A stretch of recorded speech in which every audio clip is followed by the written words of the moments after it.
Hello and welcome back to my channel. दोस्तों, उम्मीद है आप सब खैरियत से हैं। तो चलिए और एक एक्साइटिंग वीडियो में मैं तीर्थो महंतो आप सभी का स्वागत करता हूं। और चलिए देखते हैं आज का नई किताब के बारे में कुछ नए इंफॉर्मेशन।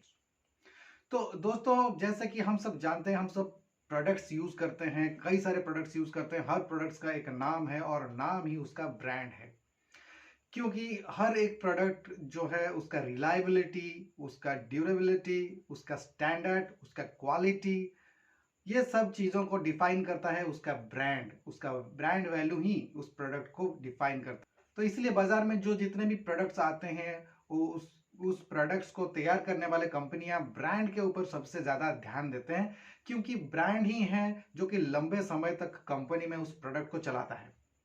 ब्रांड का मतलब रिलायबिलिटी है, ड्यूरेबिलिटी है। ब्रांड का मतलब कंपनी का इमेज है। तो ये कई सारी जो चीज़ें हैं ब्रांड के साथ एसोसिएटेड रहते हैं। इसलिए मैनेजमेंट स्टडीज में भी ब्रांड एक सब्जेक्ट है और ब्रांड को ही बहुत ज़्यादा इंपॉर्टेंस दिया जाता है। चलिए आज के वीडियो में हम ब्रांड के ऊपर में ही चर्चा करेंगे। जानने के लिए हमारे साथ वीडियो में बने रहिए। मैं हूं आपका दोस्त तीर्थ महंतो और आप देख रहे हैं ग्लोबल गुड बुक्स इंफॉर्मेशन। तो चलिए वीडियो को शुरू करते हैं। तो आज हम जिस किताब के बारे में चर्चा करेंगे उसका नाम है brand and the brain, how to use neuroscience to create impactful brands. इस किताब का ऑथर हैं अरविंद सहाय और इस किताब का पब्लिशर हैं पेंगुइन पब्लिशर। तो इस किताब में न्यूरो साइंस के बारे में बात किया गया है, क्योंकि न्यूरो साइंस किस तरह या फिर यूं कहिए साइकोलॉजिकल जो इफेक्ट रहता है ब्रांड रिलेटेड, दिमाग में किस तरह साइकोलॉजी काम करता है ब्रांड को लेके, उसके बारे में इस किताब में बताया गया है। जैसे जैसे समय बदलता रहा उस तरह ब्रांड स्ट्रेटेजी में नए नए चीजें जुड़ती गई और कंपनियां और ज्यादा प्रोडक्ट्स के साथ में इन्वॉल्व कैसे कस्टमर रहेंगे उसके बारे में वो काम करते रहे। रिसर्च एंड डेवलपमेंट होता रहा और धीरे धीरे जो ब्रांड बिल्डिंग का स्ट्रेटेजी रहा वो उसमें काफी सारा नए चीजें आने लगी, नए नए बदलाव आने लगे। आज का समय में इतना ज़्यादा कंपटीशन है, इतना इतना ज़्यादा मार्केट कॉम्पिटिटिव हो चुका है कि अगर ब्रांड वैल्यू आप डेवलप नहीं करेंगे किसी प्रोडक्ट का तो उस प्रोडक्ट का मार्केट में सर्वाइव करना बहुत डिफिकल्ट।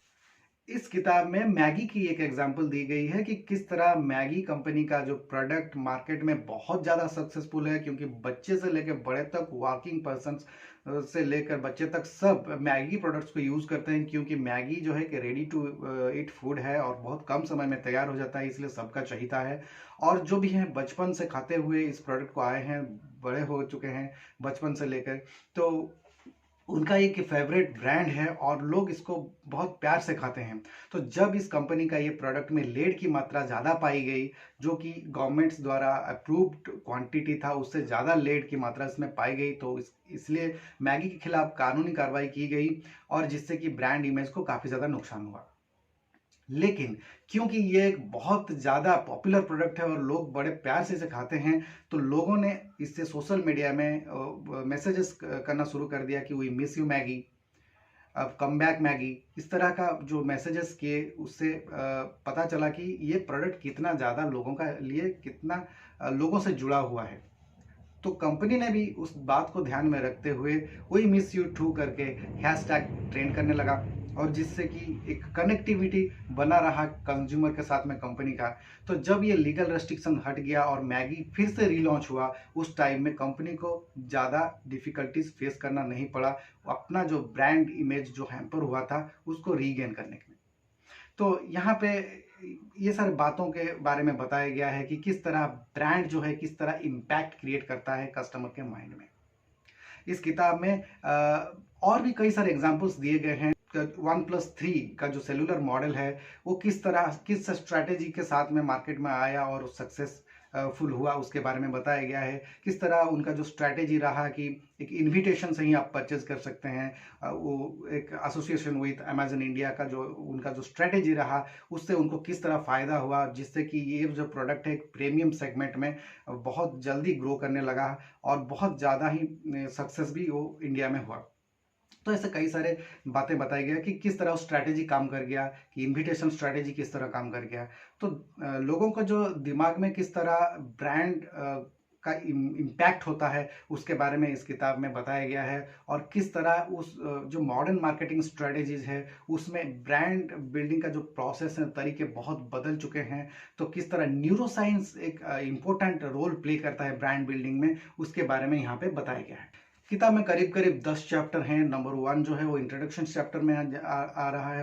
जो सेकेंड चैप्टर है उसमें बिजनेस स्ट्रक्चर एंड की ब्रेन ऑपरेटिंग प्रिंसिपल्स के बारे में बताया गया है।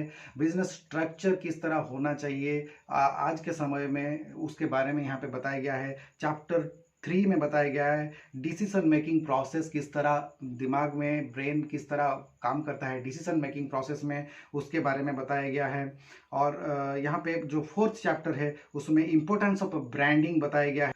और यहाँ पे ये भी बताया गया है कि किस तरह के प्रोडक्ट जो है वो जितना ज़्यादा रिलेशन क्रिएट नहीं करता है कंज्यूमर के साथ में, ब्रांड उससे ज़्यादा रिलेशंस बिल्डअप करता है कंज्यूमर के दिमाग में।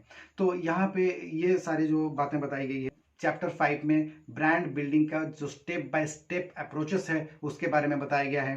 चैप्टर 6 में ब्रांड बिल्डिंग एंड सस्टेनेबिलिटी के बारे में बताया गया है। और चैप्टर 7 में इसमें सोशल मीडिया का जो इम्पैक्ट होता है उसके बारे में बताया गया है कि ब्रांड बिल्डिंग में वो किस तरह काम करता है। कई बार हम देखते हैं कि कोई प्रोडक्ट अगर हम अमेजोन में देख लेते हैं या फेसबुक में देख लेते हैं तो बार बार उसी से रिलेट करता हुआ प्रोडक्ट हमको देखने को मिल जाता है।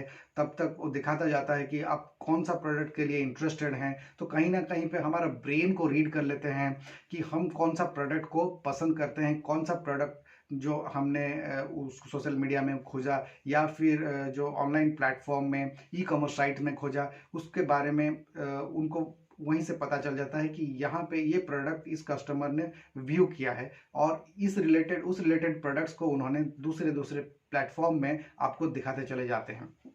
तो ये जो है न्यूरोसाइंस का ही एक हिस्सा है जिससे कि आपको पूरी तरह आपकी साइकोलॉजिकल स्टडी हो जाती है कि कस्टमर चाहता क्या है, और फिर आपको धीरे धीरे उसमें इंटरेस्ट बढ़ता जाता है और आपका डिजायर्ड प्रोडक्ट अगर आपका नज़र के सामने आ जाता है तो फिर आप उसको आसानी से खरीद भी लेते हैं।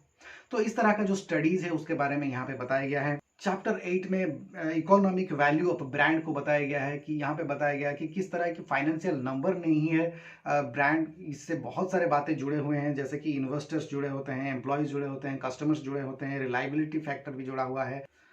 चैप्टर 9 में बताया गया कि किस तरह आप ब्रांड का जो प्रॉमिस है उसको ऑर्गेनाइजेशन स्ट्रक्चर और प्रोसेस के द्वारा डिजाइन कर सकते हैं, उसके बारे में बताया गया।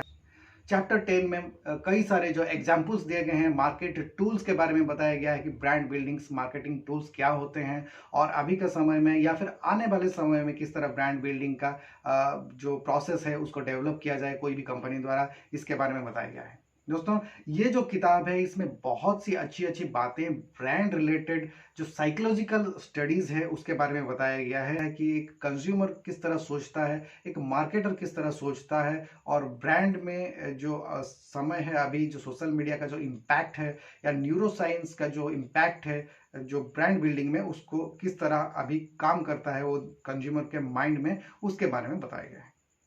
दोस्तों, आज के हमारे इस वीडियो में बस इतना ही, लेकिन अगर अभी तक आपने हमारे इस चैनल को सब्सक्राइब नहीं किया तो प्लीज सब्सक्राइब कीजिए। नए और अच्छे किताबों के बारे में हम इंफॉर्मेशन देते रहते हैं। जब भी हमें कोई अच्छी नए किताब के बारे में इंफॉर्मेशन मिलता है तो फिर हम उसे अपना इस चैनल में जगह देते हैं और उसके बारे में एक अच्छा वीडियो बनाते हैं। जल्द मिलते हैं अगले वीडियो में कुछ और नए किताबों के साथ। तब तक के लिए अपना ख्याल रखिए और देखते रहिए global good books information. Thank you for watching friends.